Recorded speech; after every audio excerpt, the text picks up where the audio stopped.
Bagaimana kabar mafia ini? Semakin memanas dengan adanya penangkapan Bambang Suryo yang kembali terlibat dengan urusan pengaturan skor Liga 3 Jatim pada 9 Maret 2022. Kemudian saya juga mendapatkan cerita dari seorang mantan pesepak bola soal pengalaman yang pernah ditawarkan sejumlah uang. Ia diminta untuk tidak mencetak gol dalam pertandingan yang dilakoninya. Saudara, sinyal pindah ibu kota semakin sering diungkap Presiden. Provinsi Kalimantan Timur. Rencana balapan ibu kota. Aiman Wicaksono. Eksklusif hanya di podcast Aiman. Saya Aiman. Saya ajak Anda di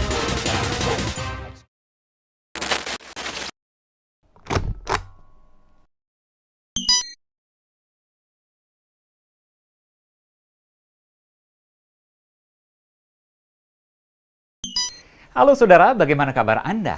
Semoga Anda senantiasa dalam keadaan sehat dan baik-baik saja.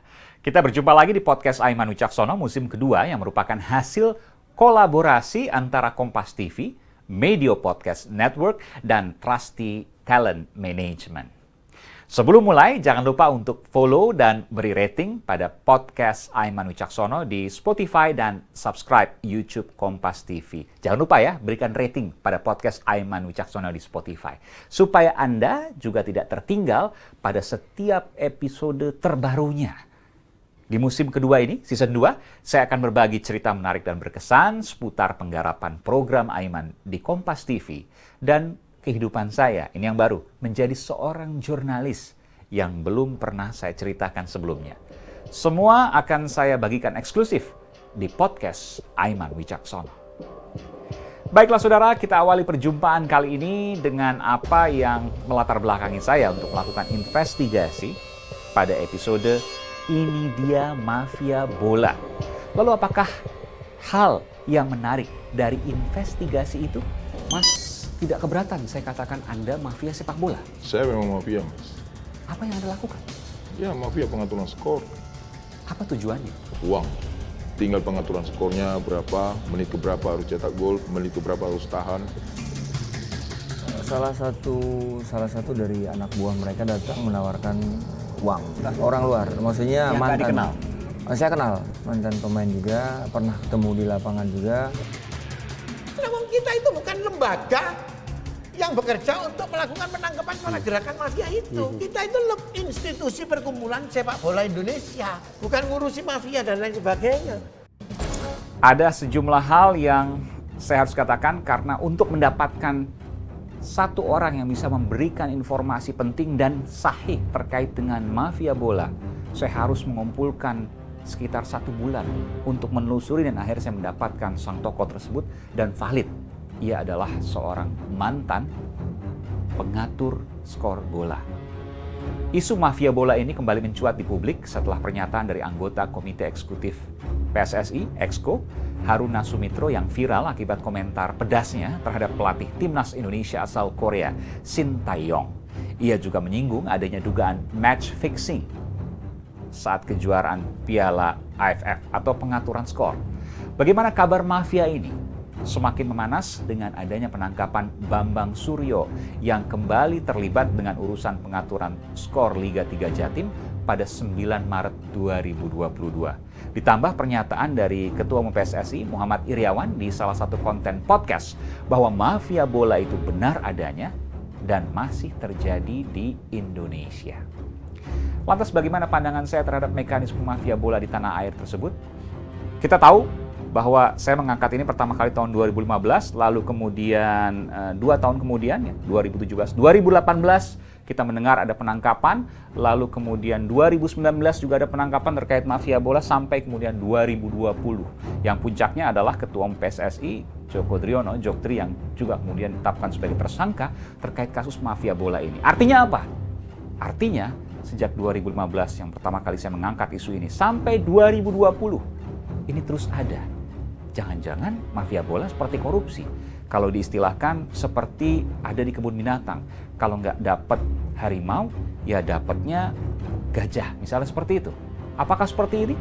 Ini tentu harus diselidiki lebih lanjut. Yang jelas, mafia bola itu nyata adanya.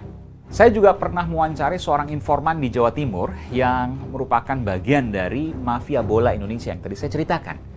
Dari wawancara saya itu, saya mendapatkan informasi bahwa pengaturan skor di Liga Indonesia, ini luar biasa, bekerja sama dengan bandar judi internasional, online, daring. Beberapa negara, diantaranya adalah dari Tiongkok, China, dari India, dari Singapura, dari Malaysia, dan juga Thailand. Dan tentunya dari Indonesia sendiri.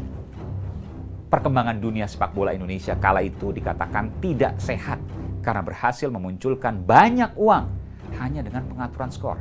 Dan indikasi itu ternyata terus berlanjut hingga penangkapan tahun 2020. 2021 apakah ada? 2022 apakah ada? Bukan tidak mungkin. Tentu ini hal yang harus diselidiki lebih lanjut. Dari informan saya, narasumber yang saya dapatkan, yang tadi saya katakan harus mencari sekitar 1 bulan, dan saya mempunyai hak tolak untuk tidak mengatakan siapa sang narasumber itu. Ia menyampaikan bahwa ada 75% tim Liga Indonesia yang tercemar akibat pengaturan skor. Uang yang dihasilkannya sebagai seorang runner atau pengatur skor, Anda tahu? Rata-rata 50 juta rupiah per 1 pertandingan. Bayangkan, ada berapa pertandingan dalam setiap pekan, ada berapa pertandingan dalam setiap bulan, ada berapa pertandingan dalam 1 tahun, dan seterusnya. Sebelum diberikan 50 juta, diberikan uang panjer, alias down payment, alias uang muka. Ini bandar judi itu yang memberikan. Dan setiap bandar judi memberikan 3 miliar rupiah untuk setiap tim. Sekali lagi ya, setiap tim yang mau bekerja sama dengannya. Untuk apa? Pengaturan skor. 3 miliar mungkin hal yang kecil bagi seorang bandar judi, karena ketika kemudian ia menyalakan judinya, maka masuk dan lain sebagainya, tapi yang tahu hasilnya, yang tahu potensi kemenangannya hanya si bandar itu, karena memang sudah diatur hasil pertandingan sepak bola itu oleh sang bandar. Lalu saya juga sempat menanyakan, tindakan apa yang dilakukan PSSI terhadap para mafia bola kepada anggota eksekutif PSSI kala itu, Jamal Aziz? Lalu jawabannya adalah ia menganalogikan kasus mafia bola di Indonesia seperti bau gas tubuh. Bisa dicium, tapi nggak tahu dari mana asalnya. PSSI selama ini tidak pernah mencium keberadaannya. Oh, kalau menciumnya itu mencium, tapi di mana keberadaannya nggak tahu. Jadi cuma cium aja, cuma Iya, nggak tahu. jadi gini, mafia itu kayak ya, baunya ada tapi siapa yang kita nggak tahu. Iya loh, nggak tahu. Baunya ada, loh iya ini ada. Berarti kan ada mafia ini. Tapi yang mana ini nggak tahu kita. Mas Jamal pribadi, anggota Komisi 10 Komisi Olahraga 5 tahun. Kemudian pernah menjadi pengurus PSSI versi KPSI, sekarang pengurus PSSI beneran. Tidak pernah kemudian hanya mencium aja, tidak pernah kemudian ini orangnya, ini orangnya. Nggak Jadi pernah, begini, saya itu kemarin termasuk ya, ada indikasi katanya, begini. Akhirnya diminta oleh Pak Ketum berdasarkan hasil rapat Esko yang awalnya saya itu cuman ketua komite media.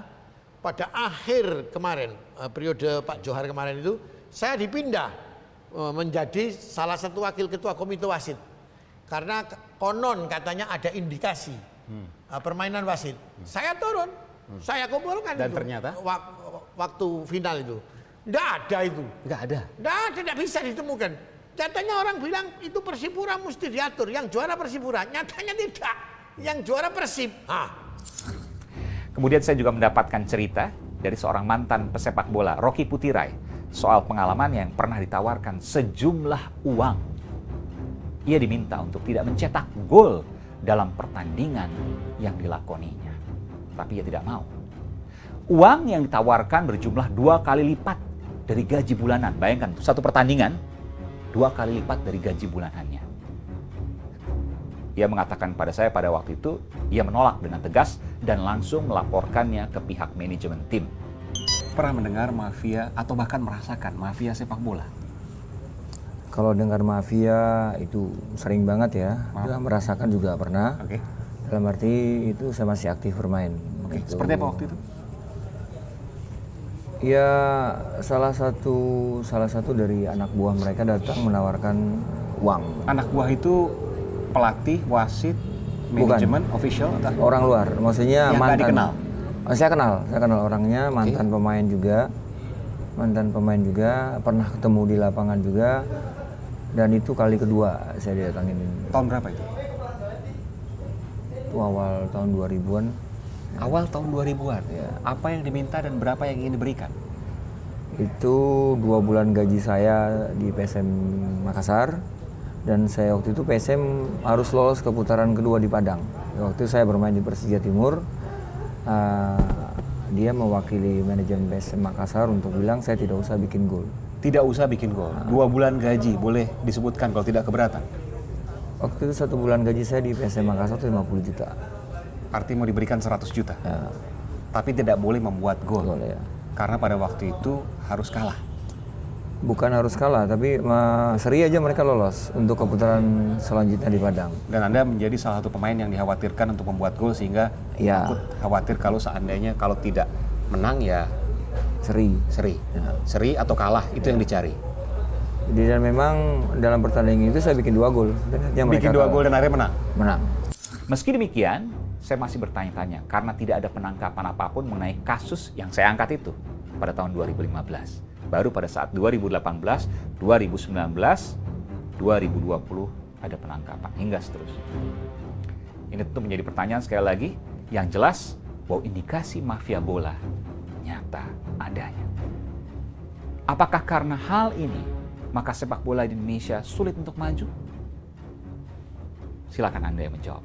Intinya, pengungkapan mafia bola untuk menuju sportivitas nyata harus diupayakan, harus diperjuangkan untuk kejayaan sepak bola Indonesia. Saudara, demikian momen ataupun peristiwa menarik di balik penggarapan program Aiman Kompas TV yang dapat saya bagikan pada kesempatan kali ini. Sampai berjumpa kembali di podcast Aiman Wicaksono berikutnya. Salam.